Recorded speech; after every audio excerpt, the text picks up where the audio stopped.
यूरोपीय मुल्क माल्टा ने अगले माह फलस्तीनी रियासत को बाज़ाब्ता तौर पर तस्लीम करने का ऐलान कर दिया। वज़ीर आज़म रॉबर्ट अबेला ने वाज़ेह किया कि वो गजा में जारी इंसानियत सोज अलमिये पर खामोश तमाशाई नहीं बन सकते। फलस्तीन को रियासत के तौर पर तस्लीम करना न सिर्फ हमारी अखलाकी जिम्मेदारी है बल्कि इंसाफ और इंसानी वक़ार के तकाज़ों की भी ऐन मुताबिक है।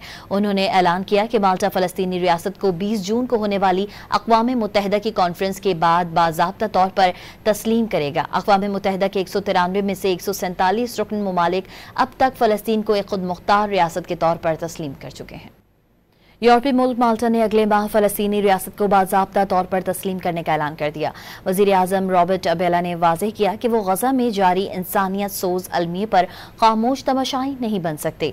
फलस्तीन को रियासत के तौर पर तस्लीम करना न सिर्फ हमारी अखलाकी जिम्मेदारी है बल्कि इंसाफ और इंसानी वक़ार के तकाज़ों की भी ऐन मुताबिक है। उन्होंने ऐलान किया कि माल्टा फलस्तीनी रियासत को 20 जून को होने वाली अक़वाम मुत्तहिदा की कॉन्फ्रेंस के बाद बाज़ाब्ता तौर पर तस्लीम करेगा। अक़वाम मुत्तहिदा के 193 में से 147 रुकन ममालिक अब तक फलस्तीन को एक खुद मुख्तार रियासत के तौर पर तस्लीम कर चुके हैं।